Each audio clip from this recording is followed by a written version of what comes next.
10월 25일 하나님 말씀 갈라디아서 4장 1절부터 11절까지입니다. 함께 같이 교독하겠습니다. 내가 또 말하노니 유업을 이을 자가 모든 것의 주인이나 어렸을 동안에는 종과 다름이 없어서 그 아버지가 정한 때까지 후견인과 청지기 아래에 있나니 이와 같이 우리도 어렸을 때 이 세상의 초등학문 아래에 있어서 종노릇하였더니 때가 참에 하나님이 그 아들을 보내사 여자에게 나게 하시고 율법 아래에 나게 하신 것은 율법 아래에 있는 자들을 속량하시고 우리로 아들의 명분을 얻게 하려 하심이라. 너희가 아들이므로 하나님이 그 아들의 영을 우리 마음 가운데 보내사 아빠 아버지라 부르게 하셨느니라. 그러므로 내가 이후로는 종이 아니요 아들이니 아들이면 하나님으로 말미암아 유업을 받을 자니라. 그러나 너희가 그때에는 하나님을 알지 못하여 본질상 하나님이 아닌 자들에게 종노릇하였더니 이제는 너희가 하나님을 알 뿐 아니라 더욱이 하나님이 아신 바 되었거늘 어찌하여 다시 약하고 천박한 초등학문으로 돌아가 다시 그들에게 종노릇하려 하느냐. 너희가 날과 달과 절기와 해를 삼가 지키니 내가 너희를 위하여 수고한 것이 헛될까 두려워하노라. 아멘. 이것은 하나님의 말씀입니다. 3장에서 계속 반복해서 이야기한 게 있죠. 율법이라는 방식이 아니라 믿음이라는 방식입니다. 율법을 지켜서 구원을 얻어내는 것이 아니라 율법이 있어서 우리가 구원을 얻어낼 수 없는 죄인이라는 사실을 깨닫게 됩니다. 그래서 믿음이라는 방법을 통해 우리에게 그 구원이라는 선물이 오게 될 수 있다는 걸 우리가 알게 되는 겁니다. 하나님이 약속하신, 하나님이 제시하신 용서의 방식, 은혜의 방식, 구원의 방식인 이 믿음의 방식, 율법이 아닌 믿음의 방식, 좀 더 구체적으로 말하면 예수 그리스도의 십자가 이거죠. 예수 그리스도의 십자가 방식을 내가 인정하고 받아들이고 수용하면 마치 하나님께서 아브라함에게 약속하신 그 약속의 말씀을 아브라함이 인정하고 받아들이고 수용해서 의롭게 된 것처럼 우리도 하나님이 제시하신 이 은혜와 용서와 구원의 방식을 인정하고 수용하고 받아들이면 그러면 우리에게 하나님께서 구원을 베풀어 주십니다. 그러면 우리가 예수 그리스도로 옷 입는 사람이 됩니다. 그러면 우리가 하나님의 자녀가 되는 것입니다. 지금 이 이야기를 계속해서 반복해 하고 있죠. 왜 반복해서 하고 있을까요? 얘기해도 안 들으니까요. 얘기해도 받아들이지 않으니까요. 그래서 오늘 본문 4장에도 어제 본문까지 이야기했던 내용과 같은 것을 또 한 번 반복을 합니다. 본문의 내용을 좀 살펴보고 마지막에 우리에게 좀 적용해야 할 것들을 좀 적용해 보면 먼저 1절부터 3절까지 같이 읽어보겠습니다. 시작.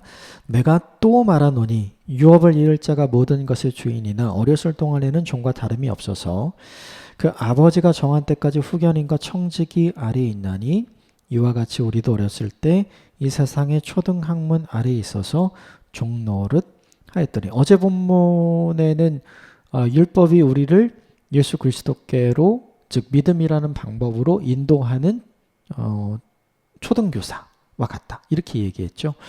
오늘 본문은 그것과 비슷한 예로 후견인과 청지기라는 존재가 나오는데 이 후견인과 청지기는 2절에 있는 것처럼 아버지가 정한 때, 즉 이 자녀가 장성해서 스스로 자생하고 스스로 독립해서 살아갈 수 있는 성인이 되기까지 이 사람을 가르치고 인도하는 역할을 하는 존재.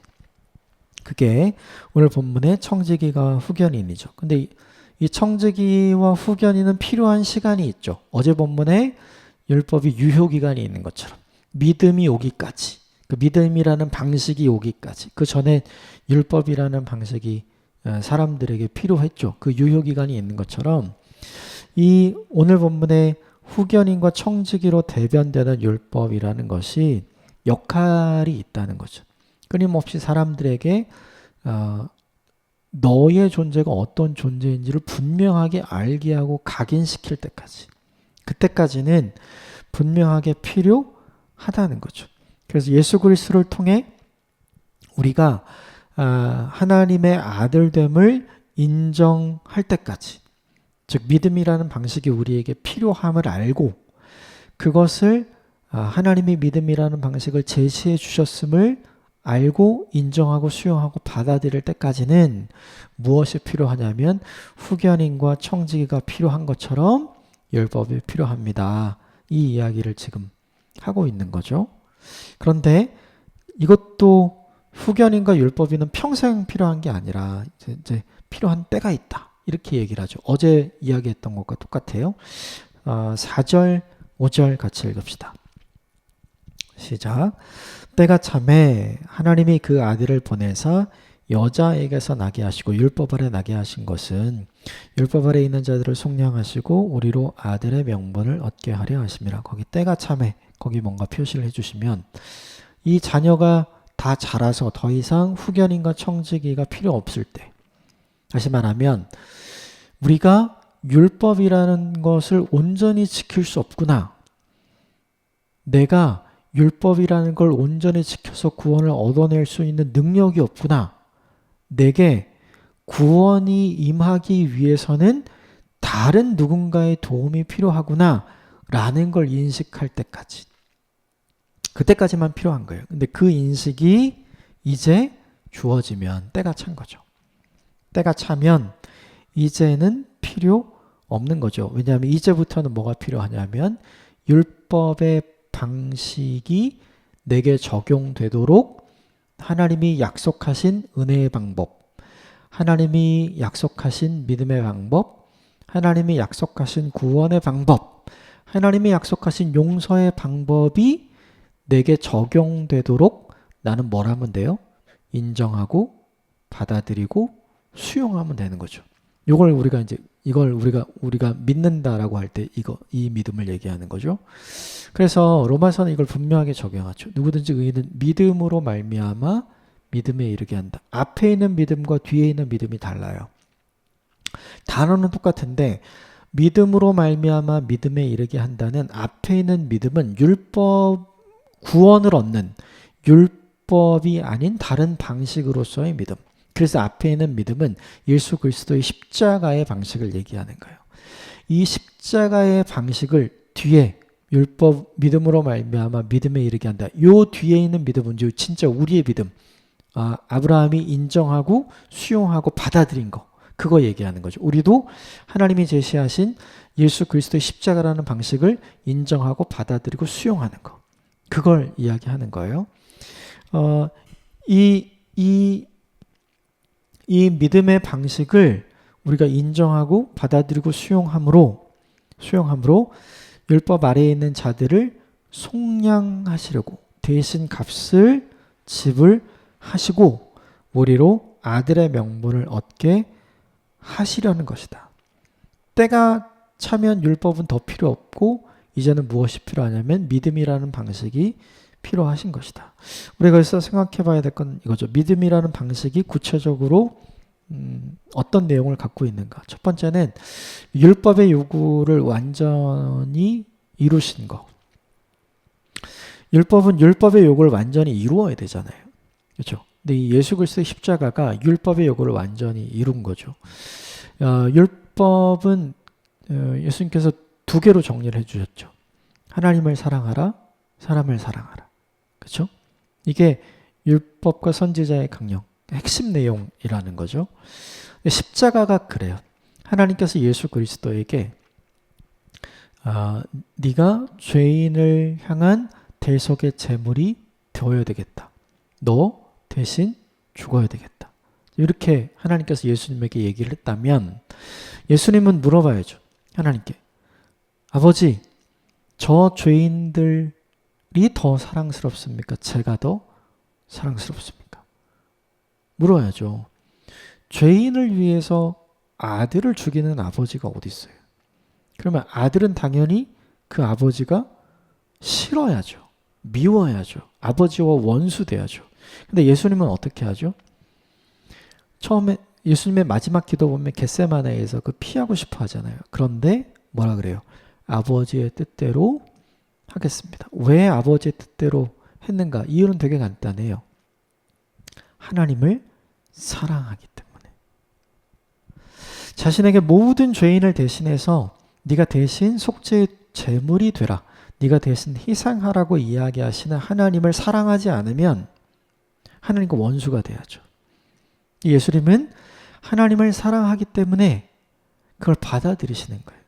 그래서 하나님을 사랑하라라고 하는 율법의 계명이 십자가에서는 완전하게 이루어져요.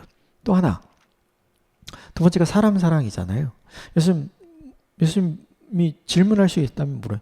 이 죄인들을 사랑하지 않으면 하나님의 요구, 십자가에 대신 속죄의 대물이 되어 모든 사람의 죄를 짊어지고 죽으라고 하는 그 요구를 사실은 받아들일 수가 없죠. 사람을 사랑하지 않으면 그러면 뭐 하면 돼요? 심판하면 되잖아요. 그런데 하나님이 사랑하시는 사람을 예수님도 사랑하기로 작정하고 결정하신 거죠.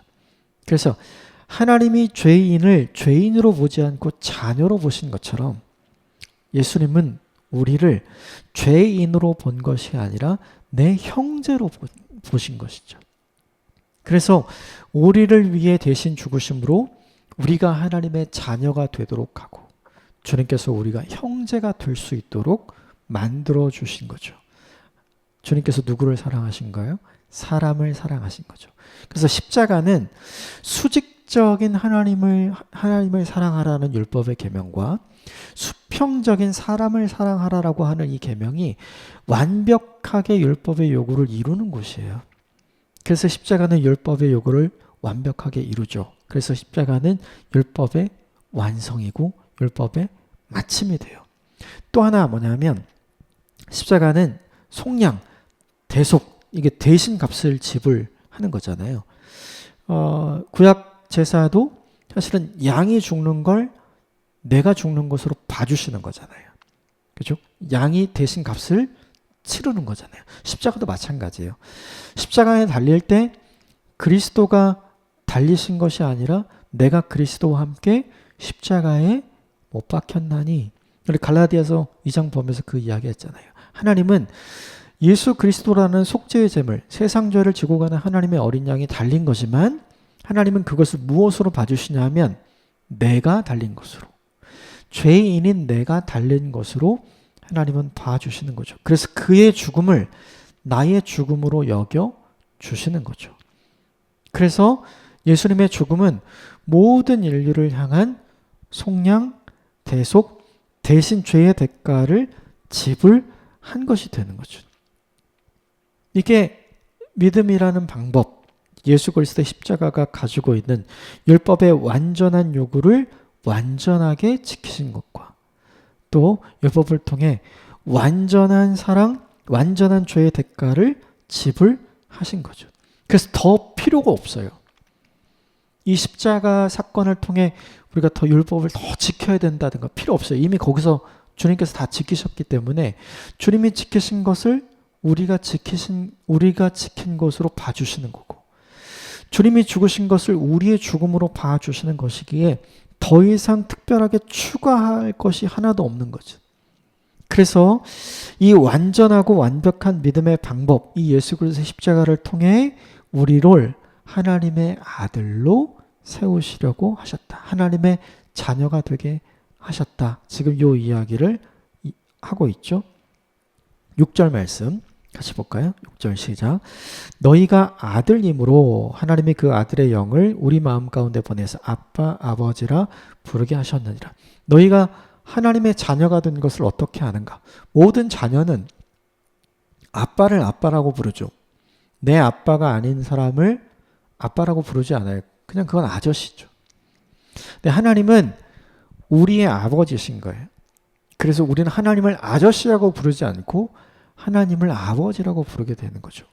우리가 하나님을 아버지라고 어떻게 인식하게 되는가? 오늘 보면 6절에 보면 그 아들의 영을 우리 마음 가운데 보내사 성령께서 우리 안에 계셔서, 그 성령께서 우리 안에 계심으로 우리로 하여금 깨닫게 하시는 거죠. 예수 그리스도의 십자가 그 믿음의 방식을 우리가 수용하고 받아들이고 인정함으로 성령께서 우리 안에 계셔서 우리가 하나님의 자녀라는 사실을 우리 입술로 하여금 고백하도록 만드시는 거죠. 고린도전서에 이야기하는 건 똑같아요. 누구든지 성령으로 아니하면 예수를 주라 할 수 없다. 똑같은 얘기를 지금 다른 방식으로 표현하고 있는 거죠. 그러므로 이제 7절이 되게 중요해요. 7절 같이 읽읍시다. 시작. 그러므로 그렇기 때문에 내가 이후로는 종이 아니요 아들이니 아들이면 하나님으로 말미암아 유업을 받을 자니라. 너는 이제부터는 종이 아니다. 너는 이제부터는 하나님의 아들이다. 하나님의 아들이기에 너는 하나님의 유업을 받는다. 이 말은 이 사람들이 이해하기 쉬운 방법으로라면 그러므로 이제부터는 너희는 아브라함의 자손이다.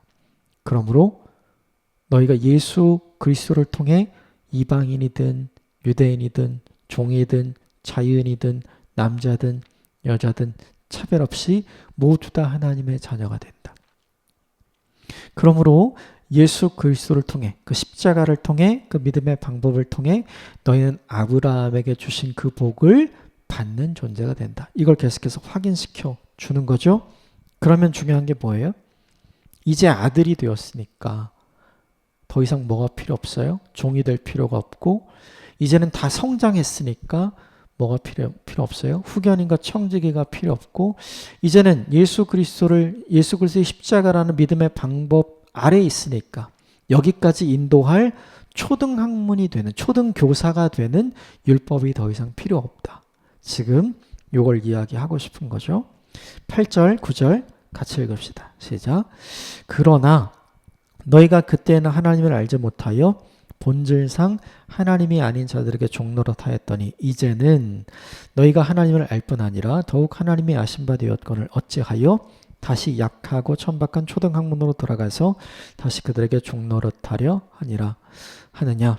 8절에 그러나 너희는 다시 초등학문이 필요 없고 초등교사가 필요 없고 후견인이 필요 없고 청지기가 이제는 필요 없고 너희는 종이 아니라 아들이 되었는데 왜 다시 돌아가려고 하느냐. 그렇게 돌아가지 않아도 된다. 다시 율법을 지켜서 구원을 얻어내려고 하지 않아도 된다. 믿음이라는 방법, 예수 그리스도의 십자가를 통해서 이미 우리에게 구원의 은혜를 베풀어 주셨다. 요 얘기를 지금 강조하고 싶은 거죠. 모른다면 그럴 수 있는데 이제는 아니까 그렇게 할 필요가 없다. 그러면서 구체적으로 해야 할 일을 하나 알려주죠. 10절, 11절 같이 읽읍시다. 시작. 너희가 날과 달과 절기와 해를 삼가 지키니 내가 너희를 위하여 수고한 것이 헛될까 두려워하노라. 여기 나오는 날은 안식일, 금식일 이런 걸 의미하고요. 달은 매월 첫날 월삭 이때에 이제 성회로 함께 모여서 하나님을 기억하고 예배하던 거가 있었죠.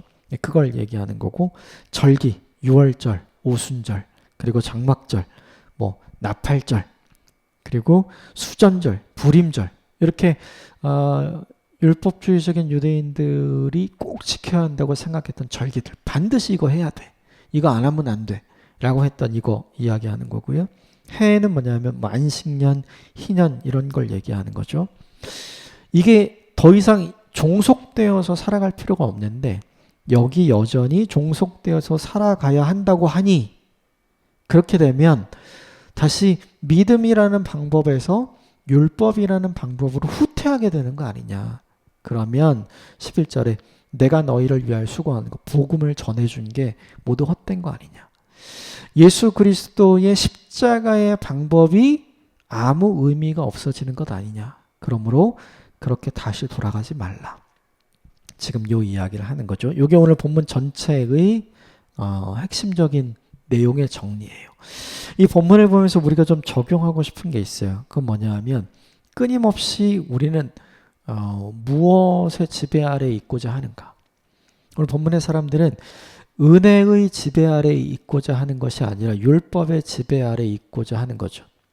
우리가 이것도 하고 이것도 하고 이것도 해서 이걸 얻어내야 되는 게 맞는 거야. 그냥은 없어. 어제도 말씀드렸잖아요. 모든 부모는 자녀에게 아낌없이 베푸는 거예요. 자녀니까요. 자녀가 아니면 그렇게 안 하죠. 다 빌려주는 거죠. 그리고 나중에 갚으라고 하는 거고. 그런데 내 자녀이고 내가 책임져야 되는 존재이기 때문에 그렇게 하는 거잖아요. 그런데 우리는 끊임없이 이 방식에 물음표를 찍는 거죠. 자녀들이 고민한다고 생각해 보세요. 아, 내게 베풀어 주신 이걸 내가 어떻게 갚지? 언제 갚지? 어떻게 갚아야 되지? 이런 생각을 하고 산다고 생각을 해보세요. 내가 아버지한테, 내가 어머니한테 얼마를 갚아야 될까? 내가 지금까지 먹은 음식의 값은 얼마일까? 내가 지금까지 교육을 받은 교육비는 얼마일까?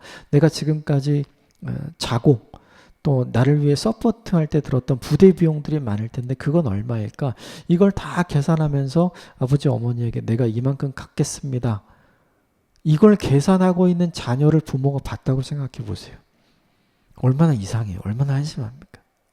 지금 그런 걸 얘기하는 거죠. 하나님이 우리를 대하시는 방식이 율법이 아니라 은혜라는 것. 그래서 무엇보다 중요한 건 그 은혜를 감사함으로 누리면 돼요. 근데 우린 끊임없이 그걸 안 하려고 하는 거죠. 계속해서 내가 뭔가를 더 해서 갚아야 된다고 생각을 하는 게 오늘 갈라디아 성도들의 문제잖아요. 우리도 그런 게 있는 것 같아요. 내가 끊임없이 이 세상을 살아가면서 뭔가를 해서 하나님 앞에 갚아야 돼. 아니요. 그러지 않아도 돼요. 부모가 언제 가장 큰 기쁨을 누리는가? 내가 자녀를 위해 무언가를 할 수 있을 때 가장 큰 기쁨을 누리잖아요. 하나님께서 언제 우리에게 가장 큰 기쁨을 누리시는가? 내가 자녀를 위해 준비한 믿음이라는 방법을 통해 구원의 은혜를 베풀어 주셨을 때 가장 기쁜 거 아니에요. 우리는 이 하나님의 마음과 하나님의 입장을 고려해야죠. 그러므로 생각해야 돼요. 우리에게 주신 구원과 은혜의 감격을 기뻐하면서 그것을 날마다 기쁨으로 잘 누리는 인생을 사는 것이 사실은 하나님을 가장 기쁘시게 할 수 있는 인생의 방법인 거죠. 뭔가를 해서 갚아야 되겠다 생각하지 않으셔도 돼요. 그걸 갚기를 원하는 부모도 없고 하나님은 은혜를 줘놓고 너 갚어 이런 분이 아니시기 때문이죠. 그러므로 우리에게 있어야 되는 율법주의적인 신앙을 오늘 한번 되돌아보고 하나님이 우리에게 주신 복음과 은혜를 잘 누리고 기쁨으로 감사하는 인생을 살면 돼요. 오늘 하루가 그런 하루가 되기를 주님의 이름으로 축복합니다. 함께 기도하겠습니다.